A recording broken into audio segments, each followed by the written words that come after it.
Hello lovely people, it's Alexa here at the Book Refinery, and today I'm going to be talking to you about getting organised. Isn't it interesting that come January the 1st there is that sense of new beginnings, getting yourself organised, planning out the year, when actually sometimes it's really difficult to feel that enthusiasm come January the 1st because obviously we've had Christmas, etc. However, so this month I'm going to be focusing on getting organised because I really feel it's key in order to have a really successful year, to know where you're going, where you've been and how to improve. Because if you don't know those things, and they're scary to know as well sometimes, if you don't know those things, then it's almost like going on a journey and you don't have a map. Any good explorer will know that if you're going to be going off somewhere, then it's a really good idea to have an idea of exactly where you're going to be going. But there is one caveat to that.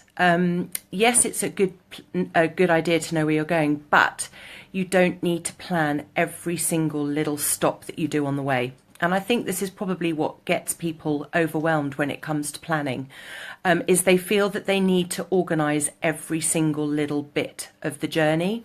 And that's not necessarily the case. I use an analogy when I'm helping people write books, when they're doing their blueprint plan, which I'm really, really keen on people doing. They don't need to necessarily know the colour of the bathroom tiles when they're coming to plan out their house plan. So as long as you've got an overall strategy and you've got an overview of what you want to do, then the minutiae detail can come at a later date. When you're actually in it.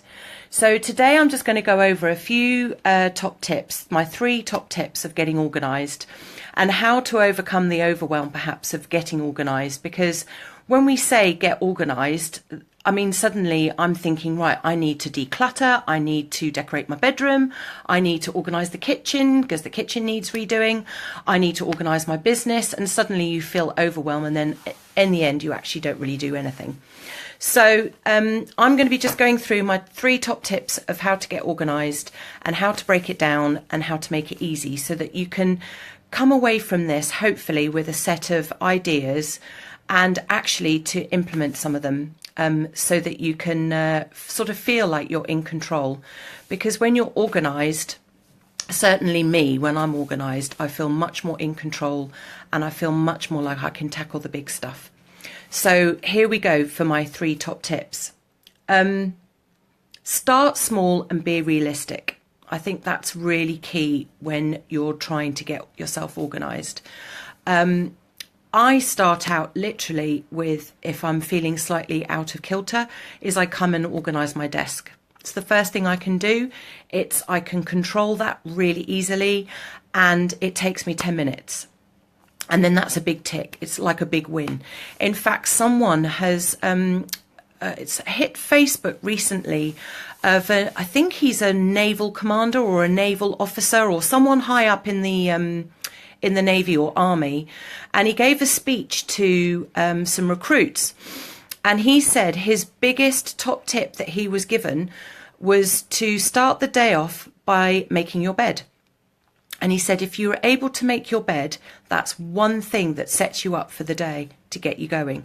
And I thought that's really interesting. It's just one simple thing you can do, and it can set you up for feeling organised already. If you leave your bed ready-made and the bedroom's tidy, that then just leaves a psychological feeling of accomplishment. And it's quite interesting that something so small can make such a big impact. So start small, be realistic. Start with something that you know you can complete. I think when we set ourselves big goals and we set something massive, like my goal this year is to run a marathon, we don't go out and run 25 miles in the first day. We start small. We start walking maybe, or we start by just running a couple of miles. So